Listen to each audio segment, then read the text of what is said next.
Hello everyone, welcome back to Met It Insider. आज का हमारा टॉपिक है फॉस्फोरिक एसिड यानी एसिडम फॉस्फोरिकम, जो मटीरिया मेडिका की सबसे इम्पॉर्टेंट नर्व टॉनिक रेमेडीज़ में से एक मानी जाती है। अगर किसी पेशेंट में लॉस ऑफ वाइटल फ्लूइड्स के बाद सीवियर मेंटल और physical disability, apathy, indifference, painless diarrhoea, phosphatic urine या टाइफाइड के कैरेक्टरिस्टिक सिम्टम्स मिलते हैं तो फॉस्फोरिक एसिड एक बहुत इम्पॉर्टेंट रेमेडी बन जाती है। इस वीडियो में हम कवर करेंगे introduction, clinical use, sphere of action, constitution, guiding symptoms, mind, headache, diarrhoea, urogenital system, onanism, typhoid, general modalities और रिलेशंस के बारे में।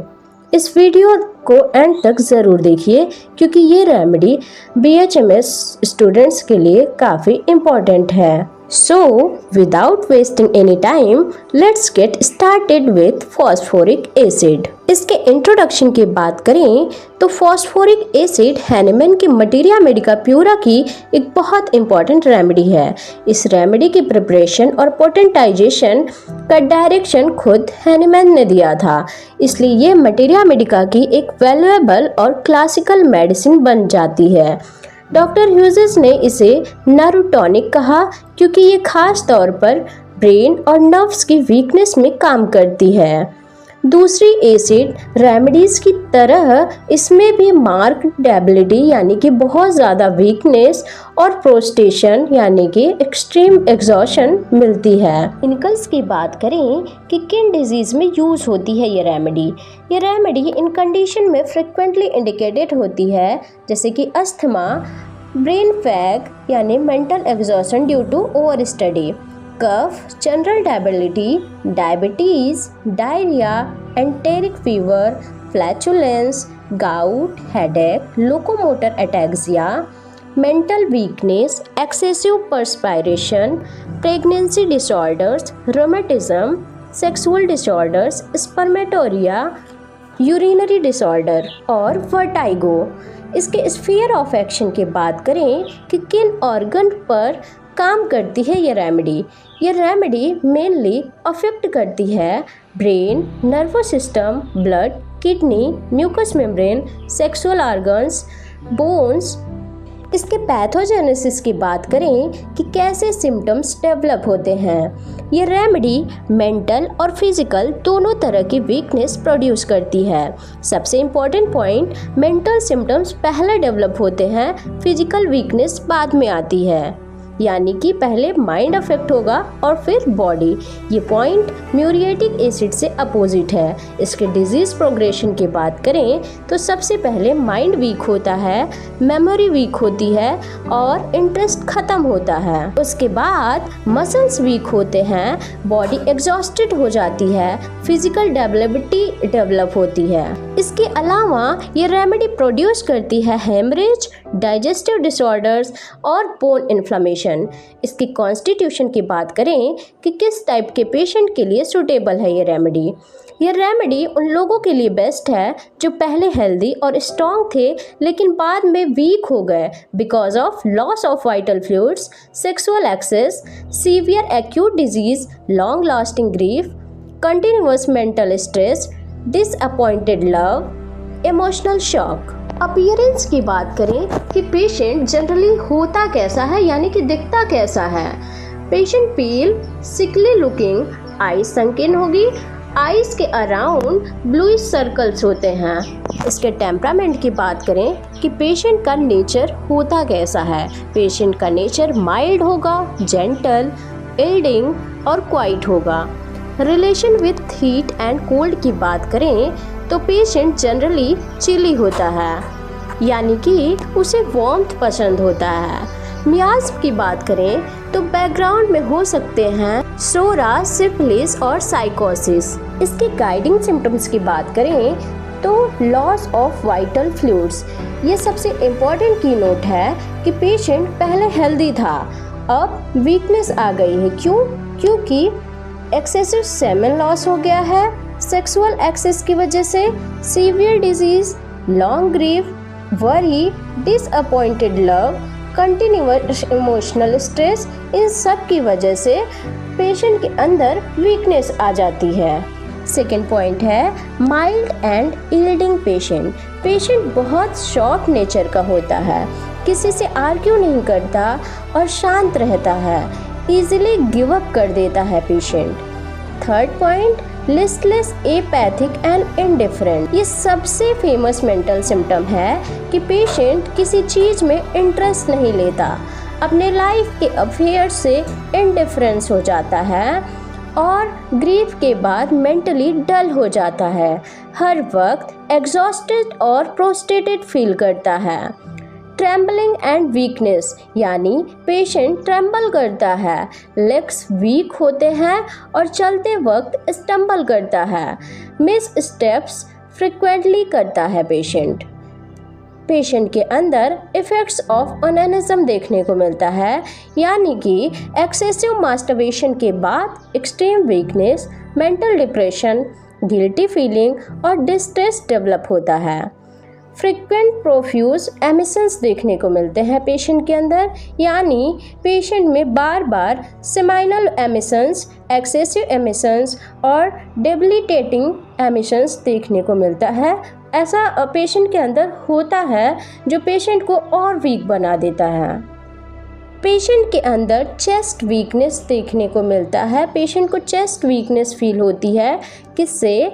टॉकिंग से, कफिंग से, लॉस ऑफ वाइटल फ्लूइड्स के बाद और ट्यूबरकुलोसिस में पेशेंट को लगता है चेस्ट में स्ट्रेंथ ही नहीं बची। Pain in back and limbs, patient complain करता है कि बैक और लिम्स में बीटन यानी कि पिटाई हुई जैसा पेन होता है। बॉडी में सोरनेस और वीकनेस फील होती है। बच्चे और यंग एडल्ट्स जो बहुत जल्दी हाइट में ग्रो करते हैं, उनमें ये रेमेडी बहुत यूज़फुल होती है। नर्व पेन्स, पेशेंट को एक्सट्रीमिटीज़ यानी कि हैंड्स और लेग्स की नर्व्स में बोरिंग, ड्रॉविंग और डिगिंग पेन होता है। पेन डीप और कंटिन्यूअस होता है। एम्पुटेशन के बाद स्टम्प पेन यानी कि बॉडी के बचे हुए हिस्से का पेन में भी ये रेमेडी बहुत यूज़फुल है।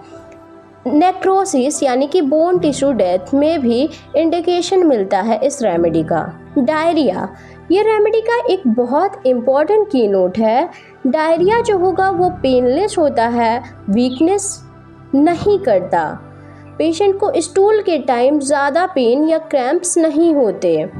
यूरिनरी सिम्टम्स की बात करें, यूरिन की खास बातें, यूरिन में एक्सेसिव फॉस्फेट होता है, रात में बहुत ज़्यादा यूरिनेशन होता है। यूरिन जो होगा वो क्लियर और वाटरी होता है। खड़े रहने पर यूरिन में वाइट क्लाउड या सेडिमेंट बन जाता है। ये नर्वस वीकनेस और फॉस्फेट्यूरिया का इम्पॉर्टेंट साइन है। डिज़ायर्स और एवर्जन्स की बात करें कि पेशेंट को क्या पसंद होता है, यानी डिज़ायर की बात करें तो पेशेंट को क्रेविंग होती है वार्म फूड की, रिफ्रेशिंग थिंग्स की, जूसी फ्रूट्स, मिल्क और वाटर की। एवर्जन की बात करें कि पेशेंट को क्या नहीं पसंद होता, पेशेंट अवॉइड करता है कॉइशन यानी कि sexual intercourse, coffee, wine, beer और अल्कोहल। फॉस्फोरिक एसिड के माइंड की बात करें तो ये इस रेमेडी का सबसे इम्पॉर्टेंट सेक्शन है। पेशेंट के अंदर लिस्टलेस, एपैथिक एंड इंडिफरेंट देखने को मिलता है। पेशेंट किसी भी काम में इंटरेस्ट नहीं लेता, अपनी लाइफ के अफेयर से भी इंडिफरेंट हो जाता है। जो चीज़ें पहले पसंद थी उनमें भी इंटरेस्ट ख़त्म हो जाता है पेशेंट का। ग्रीफ के बाद मेंटली डल और एग्जॉस्टेड रहता है। पेशेंट के अंदर मेंटल डेबिलिटी देखने को मिलती है। इस रेमेडी में माइंड पहले वीक होता है और बॉडी बाद में। पेशेंट में weak memory, slow understanding, difficult comprehension, सोचने की कैपेसिटी कम हो जाती है, बात करने का मन नहीं करता है। वीपिंग डिस्पोजिशन, यानी पेशेंट बहुत जल्दी इमोशनल हो जाता है, बार बार पेशेंट को रोना आता है और छोटी बात से भी आंसू आ जाते हैं। सैडनेस एंड डिस्पेयर, यानी पेशेंट बहुत सैड रहता है, फ्यूचर को लेकर होपलेस होता है, लगता है कि अब रिकवरी नहीं होगी। ये सब symptoms usually loss of vital fluids के बाद आते हैं। लो मटरिंग डिलीरियम, सीवियर केसेस में पेशेंट धीरे धीरे कुछ बोलता रहता है, बात क्लियरली समझ नहीं आती है और सेमी कॉन्शियस या स्टूपर स्टेट में रहता है। आसपास क्या हो रहा है पेशेंट को उसका होश कम रहता है। Answer slowly but correctly, question पूछने पर पेशेंट आंसर देने में टाइम लेता है और धीरे बोलता है, लेकिन जवाब जनरली सही देता है। ये एक बहुत कैरेक्टरिस्टिक सिम्टम है। Anxiety about future, patient low spirited रहता है, फ्यूचर को लेकर एंजाइटी होती है, कॉन्फिडेंस बहुत कम हो जाता है। Cause of mental symptoms, mental complaints usually develop होती है बैड न्यूज़ से, ग्रीफ, सॉरो, डिसअपॉइंटेड लव और लॉस ऑफ वाइटल फ्लूइड्स की वजह से।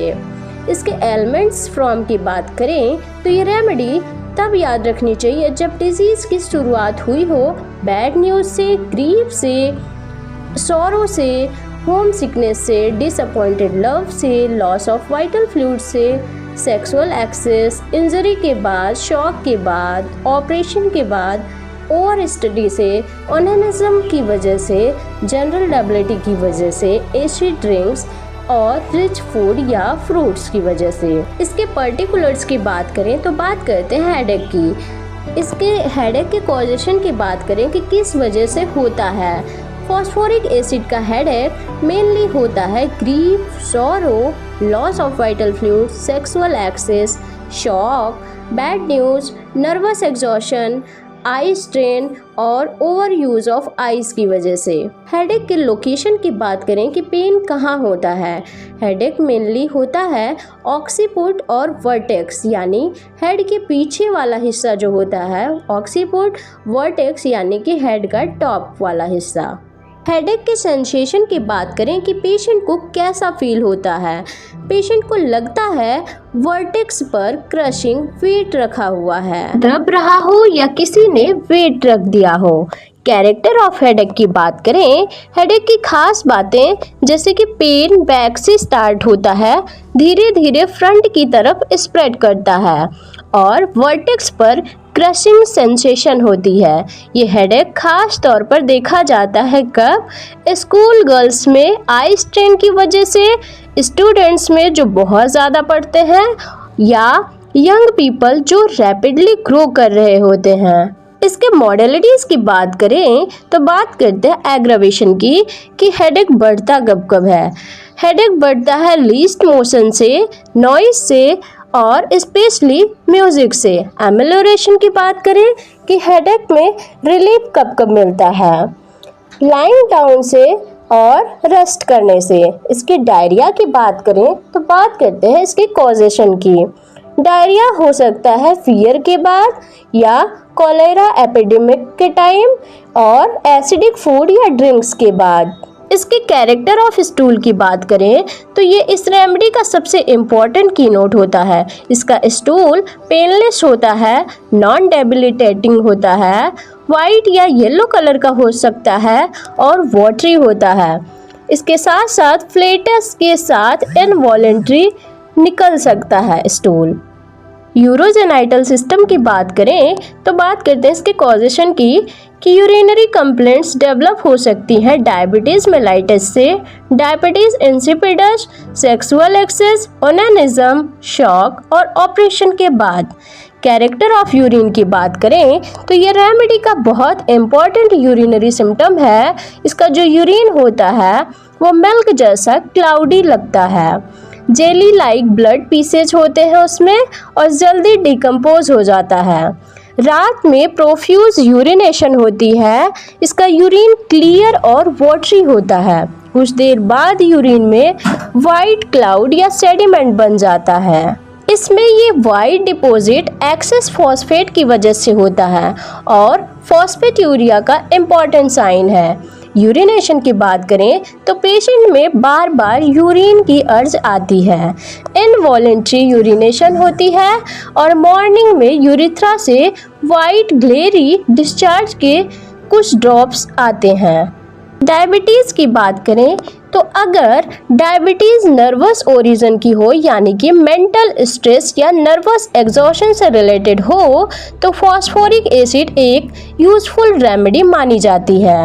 ओनेनिज्म की बात करें, इसमें इफेक्ट्स ऑफ एक्सेसिव मास्टरबेशन की बात करें तो फॉस्फोरिक एसिड उन पेशेंट्स के लिए बहुत इंपॉर्टेंट रेमेडी है जिनकी फिजिकल और मेंटल वीकनेस एक्सेसिव मास्टरबेशन यानी कि ओनेनिज्म या सेक्सुअल एक्सेस के बाद डेवलप हुई हो। मेंटल स्टेट की बात करें तो पेशेंट अपने किए हुए एक्ट को लेकर गिल्टी फील करता है, बहुत डिप्रेस्ड रहता है और बहुत ज़्यादा शर्मिंदा रहता है। उसे लगता है कि अब वो कभी ठीक नहीं होगा। फिजिकल सिम्टम्स की बात करें तो पेशेंट में फ्रिक्वेंट और प्रोफ्यूज सेमाइनल एमिशंस होती हैं। पेशेंट में एक ही रात में कई बार एमिशंस हो सकती हैं। कोइटस के बाद भी एमिशन कंटिन्यू रहता है और हर एमिशन के बाद वीकनेस और ज़्यादा बढ़ जाती है, जिसकी वजह से general debility, mental exhaustion, nervous weakness और लॉस ऑफ कॉन्फिडेंस देखने को मिलता है। ये रेमेडी पेशेंट को धीरे धीरे स्ट्रेंथ रिकवर करने में हेल्प करती है। इसके टाइफाइड की बात करें तो फॉस्फोरिक एसिड टाइफस और टाइफाइड फीवर की एक इम्पॉर्टेंट रेमेडी है, स्पेशली जब पेशेंट में खास मेंटल सिम्टम्स प्रेजेंट हो। रेमेडी यूजुअली टाइफाइड के सेकेंड और थर्ड वीक में इंडिकेटेड होती है। इस स्टेज पर पेशेंट की मेंटल और फिजिकल स्ट्रेंथ बहुत कम हो चुकी होती है।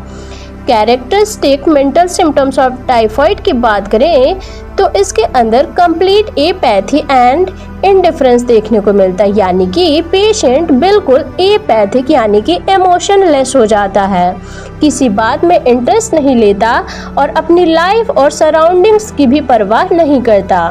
पेशेंट जो चीज़ें पहले पसंद थी पेशेंट को, उनमें भी इंटरेस्ट उसका ख़त्म हो जाता है। लिस्टलेस और फ्रस्ट्रेटेड फील करता है, यानी कि पेशेंट बिल्कुल लिस्टलेस यानी कि एनर्जी लेस होता है। एक्सट्रीम वीकनेस होती है पेशेंट के अंदर और ग्रीफ के बाद मेंटली और फिजिकली डल हो जाता है, हर वक्त थका हुआ महसूस करता है। लाइज लाइक अ लॉग, ये बहुत इंपॉर्टेंट की नोट है। पेशेंट बेड पर बिल्कुल सीधा पड़ा रहता है, आसपास क्या हो रहा है उससे कोई मतलब नहीं होता। अगर जगाया जाए तो आंखें खोल लेता है, सही जवाब देता है लेकिन धीरे जवाब देता है और फिर तुरंत दोबारा सो जाता है। मटरिंग डिलीरियम, सीवियर केसेस में पेशेंट धीरे धीरे कुछ बोलता रहता है, बात समझ नहीं आती। पेशेंट स्टूपर स्टेट में रहता है, सराउंडिंग्स का होश नहीं रहता। ट्रेम्बलिंग देखने को मिलता है, पेशेंट के हाथ पैर कांपते रहते हैं। वीकनेस की वजह से बॉडी में ट्रमर्स डेवलप हो जाते हैं। पेशेंट के अंदर ब्लीडिंग टेंडेंसी देखने को मिलती है, यानी कि टाइफाइड में पेशेंट को इंटेस्टाइनल हेमरेज हो सकता है या नोज ब्लीडिंग भी होती है।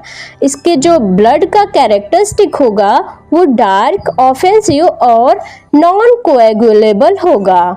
एब्डोमिनल सिम्टम्स की बात करें तो एब्डोमेन में गैस बहुत ज़्यादा होती है, रंबलिंग और गर्गलिंग साउंड्स आती हैं। मेटियोरिक डिस्टेंशन होता है। टाइफाइड डायरिया की बात करें, टाइफाइड के साथ पेशेंट को डायरिया भी होता है। इसका जो स्टूल होगा वो वाटरी, वाइट या ग्रेस कलर का होगा, पेनलेस, इनवॉलेंट्री और बहुत ज़्यादा वीकनेस के साथ होता है। ये भी फॉस्फोरिक एसिड का इम्पॉर्टेंट की नोट है। इसके टंग की बात करें तो टाइफाइड पेशेंट में टंग जनरली ड्राई होती है, ब्राउन या ब्लैक कोटिंग होती है। टंग बीच से ड्राई और एजेस कंपैरेटिवली क्लीन होते हैं। पेशेंट को टंग हैवी फील होती है, इसलिए बोलने में डिफिकल्टी होती है। इसके फेस की बात करें तो फेस का अपीयरेंस पेल होगा, संकेन हिपोक्रेटिक एक्सप्रेशन होगा, आईज डल और डीप सेट होंगी, आईज के अराउंड डार्क सर्कल्स होते हैं। ये सब सीवियर एग्जॉशन को इंडिकेट करता है। इसका जो पल्स होगा वीक, सॉफ्ट, रैपिड और इजीली कंप्रेसिबल होता है। ये पेशेंट की लो वाइटलिटी को शो करता है। जनरल कंडीशन देखें तो टाइफाइड पेशेंट बिल्कुल एग्जॉस्टेड होता है, बेड से उठने की स्ट्रेंथ तक नहीं होती पेशेंट के अंदर और हर मूवमेंट से वीकनेस बढ़ जाती है। माइंड और बॉडी दोनों कंप्लीटली टायर्ड होते हैं। जनरल मॉडलिटीज़ की बात करें तो बात करते हैं एग्रावेशन की। सिम्टम्स बढ़ते कब कब हैं? लॉस ऑफ वाइटल फ्लूइड से, जो कि मोस्ट इम्पॉर्टेंट सिम्टम है, सेक्सुअल एक्सेस, मास्टरबेशन यानी कि onanism, mental exertion, grief, bad news, emotional shock, least exertion और नॉइज से और म्यूजिक और कोल्ड एयर से। एमेलियोरेशन की बात करें तो सिम्टम्स बेटर होते हैं, पेशेंट को रिलीफ मिलता है रेस्ट से, लाइंग डाउन से, वार्म से और स्लीप के बाद। इसके रिलेशंस की बात करें तो फॉस्फोरिक एसिड को चाइना से कंपेयर किया जाता है, यानी कि फॉस्फोरिक एसिड चाइना के बिफोर या आफ्टर बहुत अच्छा वर्क करती है। ये दोनों रेमेडीज उन पेशेंट्स में यूजफुल होती हैं जहां कॉलिक्वेटिव स्वेट्स यानी बहुत ज़्यादा एग्जॉस्टिंग स्वेटिंग हो, डायरिया की वजह से वीकनेस आ गई हो, जनरल डेबिलिटी हो। चाइना मेडिसिन और फॉस्फोरिक एसिड में डिफरेंस देखें तो चाइना में पेशेंट वीकनेस के बावजूद हाइपर सेंसिटिव होता है, नॉइज, टच, पेन से इरिटेट होता है, जबकि फॉस्फोरिक एसिड में पेशेंट एपैथेटिक, इंडिफरेंट और मेंटली डल हो जाता है। दूसरा है नक्स वोमिका। नक्स वोमिका के बाद अगर पेशेंट को मील के बाद फेंटिंग हो तो फॉस्फोरिक एसिड यूजफुल होती है, यानी after nux vomica phosphoric acid अच्छा वर्क करती है। So friends, that's all about phosphoric acid. I hope आज के वीडियो से आपको फॉस्फोरिक एसिड के सारे इंपॉर्टेंट कॉन्सेप्ट्स अच्छी तरह समझ आ गए होंगे। अगर वीडियो हेल्पफुल लगी हो तो लाइक ज़रूर करिएगा, शेयर करिएगा और अपने BHMS फ्रेंड्स के साथ ज़रूर से ज़रूर शेयर करिएगा। मिलते हैं नेक्स्ट लेक्चर में एक और इम्पॉर्टेंट मटीरिया मेडिकल रेमेडी के साथ। Until then keep learning, keep growing, stay healthy and stay motivated. Thank you for watching.